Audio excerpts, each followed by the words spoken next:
The deathmatch between Gojo and Sukuna has officially begun, and with that, the hottest debate in Jujutsu Kaisen has sparked once again. Who will come out on top? The strongest sorcerer in history or the strongest sorcerer of today? Chapter 223 of Jujutsu Kaisen have answered several questions readers might have had prior to last week's time skip to December 24th, and while everything hasn't been explained to us just yet, it's undeniable that the remaining chapters from here onwards are going to be some of the best in the series. Regardless of this, I can't be the only one that feels like something is kind of off here, because although we're finally getting the fight we've been waiting for, the fact that Sukuna is inhabiting the body of Megumi is going to play a crucial role in the outcome of this battle. Gojo may be that guy, but that doesn't mean that he wants to kill his precious student, especially one that he's pretty much raised himself. If you ask me, Gojo's desired outcome in this battle will most likely be freeing Fushiguro from the clutches of Sukuna. Think about it, the higher ups have all been packed up by Gojo. No longer will there be corrupt orders from Jujutsu Society, therefore there is no longer an execution order for Yuji, or in that fact Gojo himself, meaning that just like Gojo wanted, the new generation of sorcerers in the Jujutsu Society will be free to maintain the Jujutsu world as they see fit, starting with Gakuganji. Gakuganji was spared by Gojo because even though he killed Yaga, Gojo knows that he was just following orders from the higher ups, and had it not been for him getting sealed in the prison realm, most of the events and casualties in Shibuya would have been prevented. In fact, since Gakuganji didn't reveal to the higher ups how cursed corpses were made, which Yaga revealed to him before his death, Gojo knows that he can trust his judgment, at least in terms of bettering Jujutsu Society. In other words, before Gojo's fight with Sukuna, it's very likely that just like he's tied up any loose ends with the higher ups, it's very likely that Gojo isn't just going to try to kill Sukuna, because that would mean killing Megumi, which by the way easier said than done. Using Ichiji's curtain barrier and Urahime's curse technique, Solo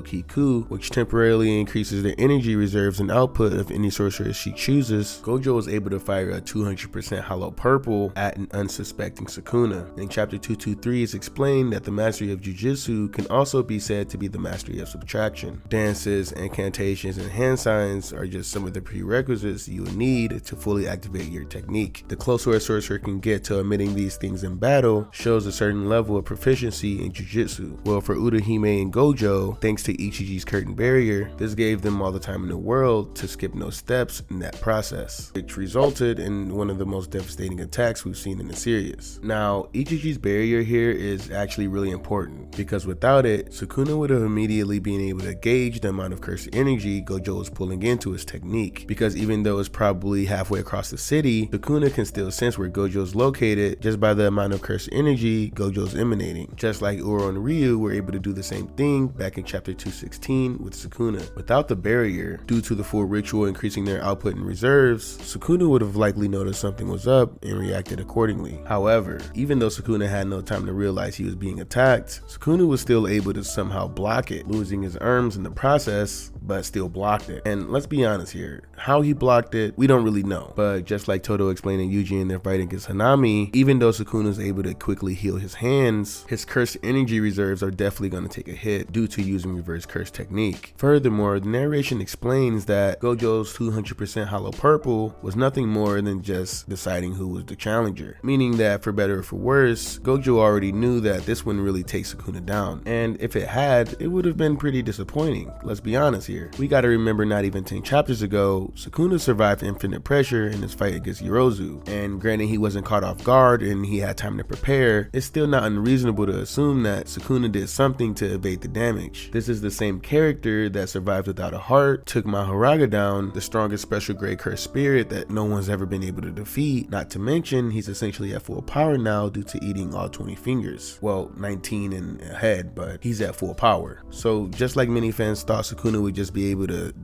negate Limitless through Mahoraga, Gojo's not just taking out Sukuna just by, using hollow purple. Both fighters are going to have to dig deep, and in Gojo's case, he's essentially under the handicap that somehow he's going to have to separate Sukuna and Megumi, which is probably going to be more difficult than just taking them out outright. Not to mention, while we have seen for the most part what Limitless is capable of, the same can't be said for Sukuna. Yes, we know about Dismantle and Cleave, and also we know about the 10 Shadows technique that he's inherited from Megumi, but we still don't have much information on the flame technique he used against Jogo, or even what was said when he activated it, meaning that it could very well be a different technique all on its own. So putting all of his techniques together, including Mahoraga and the Wheel, it's understandable why many fans in the community think that Sukuna is going to win this fight, because there is one thing that is certain from this chapter, and that is that Gojo is going to have to do a lot more than Hollow Purple to defeat Sukuna. And I'm gonna just be real, I wouldn't be surprised if Gojo ended up sacrificing himself for his students. Kenjaku already alluded to this in the last chapter when he said that if Gojo Satoru loses, that would be their only chance to take Sukuna down, because we have to keep in mind that the reason that Gojo chose this date was so that he wouldn't have 2 death anniversaries to take care of, which means that while Sukuna is the biggest threat, the ultimate goal for Gojo is protecting his students and getting rid of Kenjaku. Not to say Sukuna isn't a threat, but that's just the way things seem to be since Gojo's been unsealed from the prison realm, and until we see a win condition from either side, the debate will continue. And if it sounds like I'm downplaying Gojo or something, I'm not. I just don't see this fight going in the conventional way, and to be honest, Gege's writing supports that theory. But what do you think? Who do you have winning this fight? Let me know in the comments below, and if you've made it to the end of this video, make sure you give it a like, as it's the easiest and fastest way to support the channel. I'm gonna go off looking for Kashimo, so I'll see you guys in the next one.